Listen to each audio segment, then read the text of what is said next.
दोस्तों नमस्कार। एक ख़ास वीडियो लेकर के मैं आप लोगों के पास में आया हूँ और एक कंटेंट ऐसा है जो आप लोगों को ध्यान से सोचना चाहिए।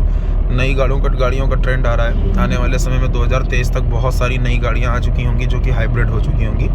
चूँकि पोल्यूशन को देखते हुए बहुत ज़्यादा पेट्रोल गाड़ी और सीएनजी गाड़ी को इस समय सरकार प्रमोट कर रही है। उसके साथ साथ आप देख ही रहे हैं ऑटोमोबाइल सेक्टर में हाइब्रिड गाड़ियों का बहुत ज़्यादा टेक्नोलॉजिकल इंक्रीमेंट हो रहा है। रीज़न ये है कि इलेक्ट्रिक गाड़ियाँ जो हैं वो शहरों के लिए तो ठीक है, पर where there is no facility of electricity everywhere, हम वहाँ पर इलेक्ट्रिक गाड़ी को ज़्यादा प्रेफर नहीं कर सकते क्योंकि हर जगह पे चार्जिंग पॉइंट्स अभी हैं नहीं। और पेट्रोल पंप पे मतलब पेट्रोल पंप की तरीके से चार्जिंग पॉइंट हर जगह पे ओपन नहीं है। एक एडवाइस मैं बहुत ही अच्छी देना चाहूँगा, अगर सरकार ऐसा करे जैसे हर पेट्रोल पंप पे एक सीएनजी पंप बना हुआ करता था। उस समय चूंकि सीएनजी की अवेलेबिलिटी नहीं हो पाती, मान लीजिए टैंकर वहाँ पे नहीं पहुँच पाया तो सीएनजी पंप होने का क्या फ़ायदा। लेकिन अगर आप इलेक्ट्रिसिटी वहाँ पर उसी पेट्रोल पंप पे इलेक्ट्रिसिटी के तरीके से एक चार्जर भी वहाँ पे डाल सकते हैं। मतलब मेरा कहने का है कि जहाँ पे आपका पेट्रोल पंप है, शहर में कम से कम एक से एक पेट्रोल पंप, 2 पेट्रोल पंप ऐसे हों जो पेट्रोल डीजल फ्यूल्स भी बेचते हों, उसके साथ साथ वो वहाँ पे इलेक्ट्रिक चार्जिंग पॉइंट भी बना करके रखे हों, तो दैट वुड बी ईजी। उनको नए पंप नहीं लगाने पड़ेंगे, नई चीज़ें नहीं लगानी पड़ेंगी। इन्वेस्टमेंट खाली उनका बस इतना ही होगा, ये 4-5 लाख रुपए में उनके पास चार्जर और सारी चीज़ें, शायद मैक्सिमम टू मैक्सिमम बहुत ज़्यादा अगर आएगा तो 10 लाख रुपए में उनका इन्वेस्टमेंट हो जाएगा। मतलब तो 50 लाख 1 करोड़ के बजाय आपका 10 लाख रुपए इन्वेस्टमेंट मेरे हिसाब से बहुत कम है, और उसमें आपके चार्जिंग पॉइंट बन जाएंगे। तो इलेक्ट्रिक गाड़ियाँ हर शहर में या गाँव में या मोस्टली जो ऐसे एरियाज़ हैं वहाँ पर आसानी से लोग अफोर्ड कर पाएंगे। और मान लीजिए जैसे हम कहीं पर ट्रांसपोर्ट कर रहे हैं, अब होता क्या है कि हम ट्रांसपोर्ट करते हैं तो टी ब्रेक के लिए हम लगभग 20 से 25 मिनट तो रुकते ही रुकते हैं, हम उतनी देर गाड़ियाँ अपना लगा दिए। लेकिन अब एक सबसे बड़ी पॉइंट वहाँ पर ये होगी कि जब इतनी सारी गाड़ियाँ इलेक्ट्रिक हो जाएंगी तो माइट बी पॉसिबल, क्योंकि कोई भी गाड़ी 1 घंटे से नीचे फुल चार्ज होने में फास्ट चार्जर के थ्रू नहीं होती है। तो आने वाले समय में धीरे धीरे ऐसी चार्जिंग फैसिलिटीज़ भी आएंगी कि जो मतलब जल्दी से जल्दी चार्ज करे।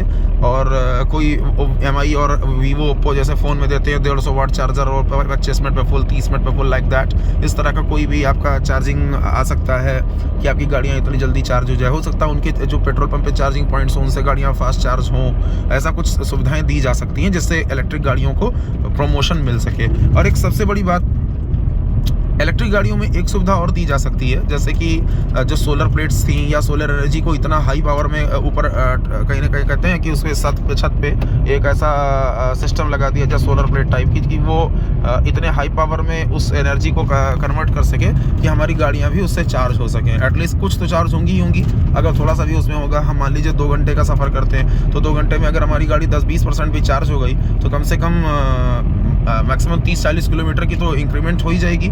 और कभी कभी हम उसको लेकर के जब हाईवे पे निकल जाते हैं, 200 किलोमीटर का सफ़र करते हैं, तो अगर उसमें गाड़ी 50-60 किलोमीटर, 100 किलोमीटर, 150 किलोमीटर की रेंज हुई तो हम कहीं भी रुक करके इतना चार्ज होने पे अपनी गाड़ी को आधा घंटे 1 घंटे रेस्ट करके अपना गाड़ी को फुल चार्ज करा सकते हैं। तो एक इलेक्ट्रिक फैसिलिटी मतलब कार्स में ये एक अच्छी सुविधा हो जाएगी अगर हम सोलर प्लेट छत पे लगा दें, क्योंकि छत वैसे भी वेस्टेज ही होती है और इतनी ज़्यादा डिज़ाइनर सनरूफ छत बनाने या सनरूफ बनाने का कोई बेनिफिट नहीं है। आप छोटी सी सनरूफ दे करके उसमें कहीं चार्जिंग पॉइंट दे सकते हैं, सोलर पॉइंट चार्जिंग पॉइंट मतलब चार्जिंग जो प्लेट होती है सोलर की, वो आप उस तरीके से उसको लगा सकते हैं। या ऐसा कुछ करें कि वो सनलाइट को एब्जॉर्व करके अपनी गाड़ी को चार्ज हो जाए। या जैसे हाइब्रिड गाड़ियाँ आजकल आ रही हैं, टोयोटा ने निकाली, मारुति ने निकाल दी कि पेट्रोल और प्लस बैटरी हाइब्रिड मोटर पे चलेगी, वो 27-28 का माइलेज दे रही है। देखिए बड़ी गाड़ियाँ अगर आप खरीदने जा रहे हो तो सबसे पहले तो आप एक बात सोच लीजिएगा, आप ही वही इंडियन हो जो डीजल गाड़ियाँ नहीं प्रेफर करते थे कि 1 लाख रुपए आप ज़्यादा दोगे, फिर मेंटेनेंस का कॉस्ट ज़्यादा आपका आ जाएगा डीजल गाड़ी खरीदते समय पेट्रोल गाड़ी की अपेक्षा।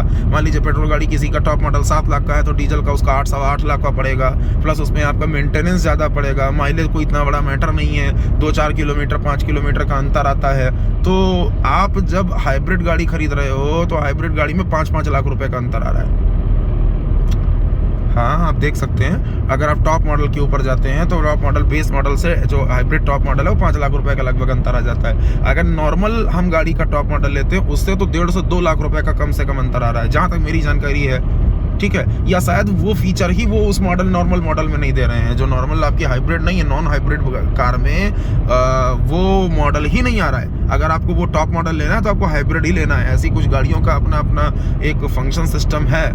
और सबसे बड़ी बात कि आपकी गाड़ी है 8 साल की, 7 साल की, 6 साल की, वो बैटरी की वारंटी तो दे रहे हैं, लेकिन आप खुद सोचिए कि अभी तो गाड़ियाँ नई है तो प्रमोशन के तौर पे गाड़ी की बैटरी चेंज कर देते हैं, लेकिन क्या जब आपकी गाड़ी की बैटरी में प्रॉब्लम आती है, जो नॉर्मल कार में बैटरियाँ होती हैं, तो क्या सर्विस सेंटर वाले नॉर्मली चेंज करते हैं? अगर हाँ तो you can go for it, अगर नहीं तो आप सोचिए कि वो जो गाड़ी की बैटरी, मान लीजिए मैं कहता हूँ चलिए आपकी बैटरी 7-8 साल की है, ठीक है, वो एक अलग का इंसिडेंट हो गया, लेकिन मन में रखना ज़रूरी है क्योंकि ये इंडिया है। दूसरी सबसे बड़ी बात मैं आपको माइंड सेट करके बताऊँ वो ये कि आप जो बैटरी आपकी गाड़ी में लग के आ रही है, अभी आपने एक वीडियो देखा होगा कि नेक्सॉन की एक ऑनर की बैटरी खराब हो गई थी, तो उसकी बैटरी रिप्लेसमेंट की जो कॉस्ट आई थी वो लगभग 4 से 5 लाख 4 लाख रुपए के आसपास आई थी, जिसमें 2.5-3 लाख रुपए की बैटरी थी प्लस लेबर ओबर लेकर के सारी चीज़ें।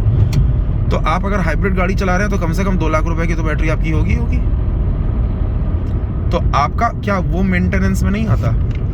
आप 2 लाख रुपए देंगे, वो भी एक कंडीशन पे कि जब आपकी गाड़ी की बैटरी ख़राब होगी और आपको वो फीचर लेना है, तो 2 लाख रुपए 2.5 लाख रुपए की आपकी मेंटेनेंस, कम से कम जो भी प्राइसिंग हो उतने की बैटरी आपकी आएगी। और क्या उसमें वो कोई पार्ट अगर ख़राब होते हैं तो क्या उसका मेंटेनेंस डीजल के कॉस्ट के बराबर नहीं आएगा जो आप पेट्रोल समझ करके उसको ले रहे हैं? हाँ, अगर हम ये कहें कि डीजल के अकॉर्डिंग तो आने वाले समय में डीजल गाड़ियों को उतना क्रेज़ नहीं रह जाएगा, क्योंकि ट्रेंड बदल रहा है, धीरे धीरे सारी चीज़ें बदलेंगी, तो उस कंडीशन पे डीजल शायद बंद कर दी जाए, खाली हाइब्रिड गाड़ियाँ चले, इलेक्ट्रिक गाड़ियाँ चले, या फिर पेट्रोल जो ऐसे चल ही नहीं जनरली। तो उस कंडीशन पे ये तो ठीक है, लेकिन अभी के परिप्रेक्ष्य में आप देखिए, तो अभी के परिप्रेक्ष्य में हम डिफरेंट गाड़ी लेने के मूड में तो कर ही सकते हैं, पर क्या आपको नहीं लगता कि वो आपके खर्च को इंक्रीज़ करेगा? और अगर टेक्निकली कोई फॉल्ट आता है तो टेक्निकली फॉल्ट आने पर आपको मजबूरन वो चीज़ पार्ट के लिए या वो सारी चीज़ों के लिए वेट करना पड़ेगा, क्योंकि अक्सर वो पार्ट अवेलेबल नहीं होते हैं। नई गाड़ियों के पार्ट तो आप वैसे भी देखते हैं, तो इन सब गाड़ियों के पार्ट तो अक्सर अवेलेबल नहीं होते हैं, और जब पार्ट नहीं अवेलेबल होंगे तो आप खुद सोचिए कि आपकी गाड़ी को कितने दिन के लिए होल्ड पे डालना पड़ेगा। तो गाड़ी लेने में दिक्कत नहीं है, गाड़ी लेने में कोई समस्या नहीं है, गाड़ी तो अच्छी है भाई, हाइब्रिड गाड़ी है और हमारी पेट्रोल का कंजम्पशन बहुत कम है, हम उसमें डीजल का कंजम्पशन ज़्यादा, हमारा बैटरी का कंजम्पशन हो जाएगा, हम बैटरी और पेट्रोल दोनों मोड पर उसको चला सकते हैं, हम चाहें तो पेट्रोल मोड पर चलाएँ, या फिर हम पेट्रोल पर स्टार्ट कर देते हैं CNG के तरीके से, जैसे CNG चलती है, और बाद में फिर CNG मोड पर चलाएँ, तो मेंटेनेंस काफ़ी काम आता है। आप CNG और इलेक्ट्रिक गाड़ी में दोनों में एक अंतर यह है कि CNG से इंजन की लाइफ कम हो ही जाती है, CNG गाड़ी की इंजन की लाइफ कम होती है, पिकअप माइलेज पे कम होता है, लेकिन डीजल में जो आपकी इलेक्ट्रिक गाड़ी आती है उसका टॉर्क, उसका इंजन पे इतना कोई इफेक्ट नहीं पड़ता।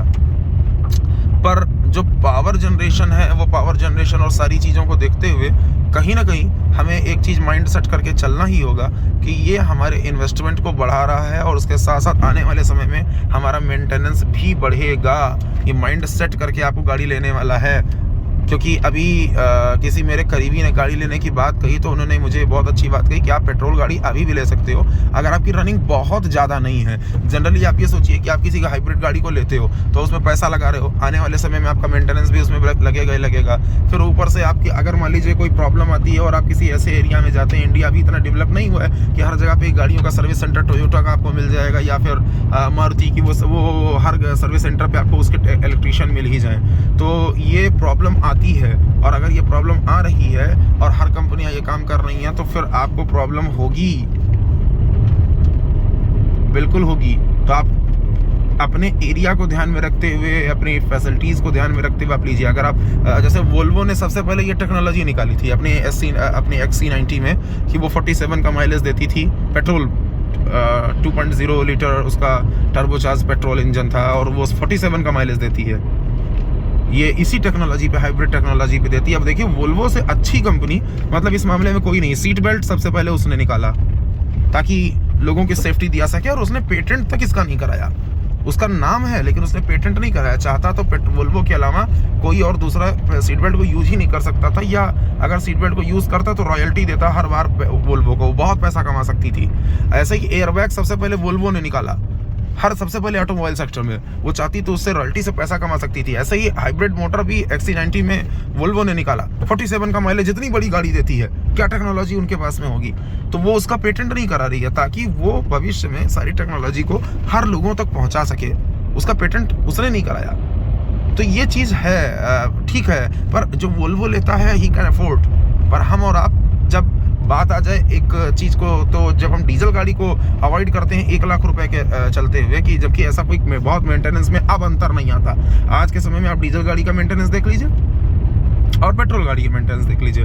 बहुत, अगर जनरली आपकी पेट्रोल गाड़ी की सर्विसिंग 7,000 रुपये में हो रही है तो डीजल गाड़ी की 8,000 रुपये में हो रही है, कि बहुत ज़्यादा।